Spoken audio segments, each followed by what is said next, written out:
Hello, this is Natasha, and Prince Bertie the Frog has asked me to tell you some very special Christmas stories, written by young listeners of Story Nori. Their names are Lisa and Michelle, and Bertie thinks their stories are simply super duper. So well done for winning the Christmas Story Nori competition. And the first story is called A Christmas Miracle by Elisa Pullum, who is 11 years old. Once upon a time, there was a house on top of a very tall hill. In that house, there lived 3 little children. There was Matt, the oldest, who would always get into trouble with his little sister Erica, and there was little brother Chris. Matt would go up to Erica and take her most favourite little doll while saying, "Oh, Erica, help me," in a squeaky girl's voice and prance around her room. Then he would go outside and run around the yard, still saying, "Please help me, Erica. Oh, help!" Still using his squeaky girly voice. Chris would always chase Matt and grab Erica's doll. Then everything would be calm. Erica and Chris would play a little board game, and Matt would sit on the couch and pout all evening long, just because his siblings had won. Mother would then come home with the groceries and ask them, "How was your day?" Erica and Chris would always say, "It was okay, I guess," just because they didn't want Matt to get into trouble. Whenever Matt gets in trouble, he gets yelled at all day, and the next day he won't even talk. Not even one word would come out of his mouth. So every doll day, when something bad happens, they would keep their mouths shut. But one day, Matt did something very bad. He took one of Erica's dolls, using his squeaky girl's voice, and pranced around the room as usual.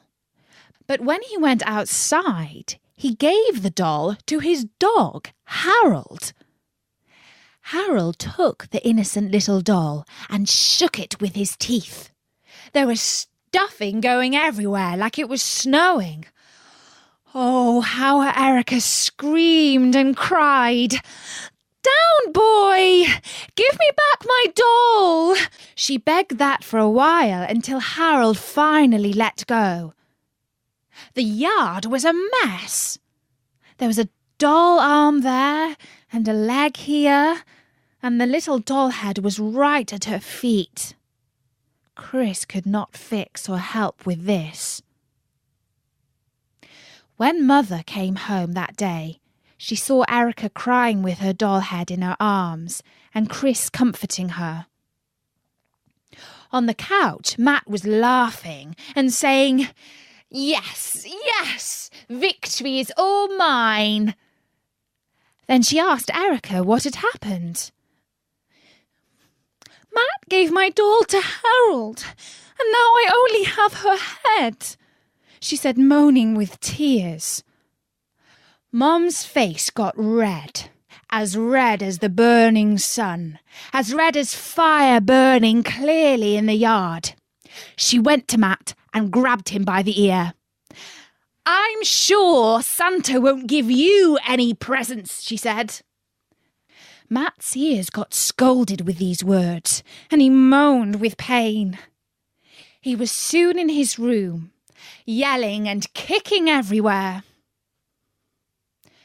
3 months passed, and soon there were 3 days before Christmas.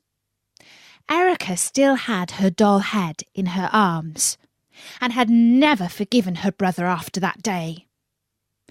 Every night she would pray and say, "Dear sweet Santa, your beard as white as snow, your sleigh as sparkly as sun rays, your suit as red as blood.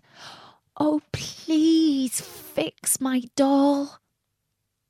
So she went to sleep and had a very strange dream. It was Christmas, and Matt had got a large bike and was riding it outside all day long. Chris had got a cool board game and was playing it peacefully. But in Erica's box, there was a piece of coal. She woke up terrified and went downstairs to look under the Christmas tree. But she did not just see presents. She saw Santa holding her doll head. He put Christmas dust on it, and in seconds the doll had a body with a beautiful dress on it, and even a crown that even she could wear. Tears of joy ran down her cheeks, and before she knew it, she was hugging Santa Claus and exclaiming, "Thank you, Santa! Thank you so much! I knew you would come. I just knew it!" Santa hugged her back and said with a smile, "If you are good, I will come with a present just for you. I heard you talking about me, so I would like to give you a bell from my sleigh. But be careful. If you do not believe in me, you will not hear its sweet music it would play for you." More tears of joy ran down her cheeks, and she said with joy, "I will always believe in you, Santa. I will! I will!" She hugged him tighter than before and finally let go. And when she did, he snapped his fingers and he disappeared while saying, "Ho, ho, ho! Merry Christmas!" And he was off. Everyone woke up, and Chris got a peaceful board game and played it. Erica got what she wanted. And sadly, Matt got something. But it was a piece of coal. From that day on, everything in that house was peaceful, and they all lived happily ever after. Even Matt. Well, that was an exciting story, and with a nice, happy ending. Well done, Elisa. And Elisa asked me to send a huge Merry Christmas to Julia and Jonathan. The next story is also about a doll. Actually, it's a tiny bit sad. It's called The Ice Doll by Michelle de Flock. There was once a little girl named Sunny. She had no brothers or sisters, and at her school everyone teased her. In general, she was lovely. But one night on Christmas Eve, at exactly midnight, she wished on a star. "Dear star, I would like a friend, the kindest and sweetest friend ever. I would like her for a Christmas present. I do not need anything else. If you grant me this wish, I shall be the happiest girl on earth." And then she went to sleep. The next day was Christmas. There were all sorts of presents to open and lovely things to eat. After that, Sunny went outside to play in the snow. She went running all around the yard looking for her friend. Suddenly, she tripped on something. "Ow!" she said. Then, standing up to see what she tripped on, she saw a small doll that was about the size of her hand. She was so beautiful, yet so dainty and delicate, that she seemed to be made out of ice. "You shall be my friend. What's your name?" "My name is Sunny," said the little girl. "My name is Ice," said the little doll. Yet her lips didn't move. Well, Ice, said Sunny, we shall do everything that friends do. We shall go ice skating, we will read books, go to the seaside when it's warm again, and play together. Come with me, we shall go inside, said Sunny, picking up the doll. But as soon as Sunny and Ice were in the house, Sunny noticed that Ice was slightly smaller than before. I must be seeing things, thought Sunny.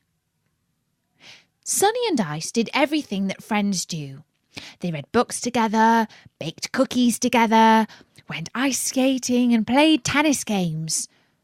Soon it was time to go to sleep. By that time, the ice doll was about the size of a pea. I shall make you a little bed on my dresser so you can sleep peacefully, said Sunny. They both got into bed and had sweet, sweet dreams. The sun rose and Sunny opened her eyes. She got up, put on her dressing gown, put on her slippers, and ran to say good morning to Ice. But alas, instead of ice, all there was a small puddle of water. For Ice was indeed made out of ice, and she had melted during the night's sleep. Sunny looked into the puddle, planning to see her reflection. But instead she saw Ice with a tear in her eye. Sunny's life continued. She went to school, did her homework, and before she knew it, it was Christmas again. There she was, trudging through the snow. But suddenly she tripped on something. Ow! And then going to see what it was. And it was Ice. And that was the story of the Ice Doll by Michelle Dufloc. And well done, Michelle and Elisa. Bertie thinks you are very talented and hopes that you will keep on writing stories. And we'd like to thank all the children who sent in stories for this year's competition and all our listeners from all over the world. We'll be bringing you loads of new stories next year, and we're even planning a Bertie book. So from me, Natasha, and everyone at storynori.com, have a wonderful Christmas. Bye-bye!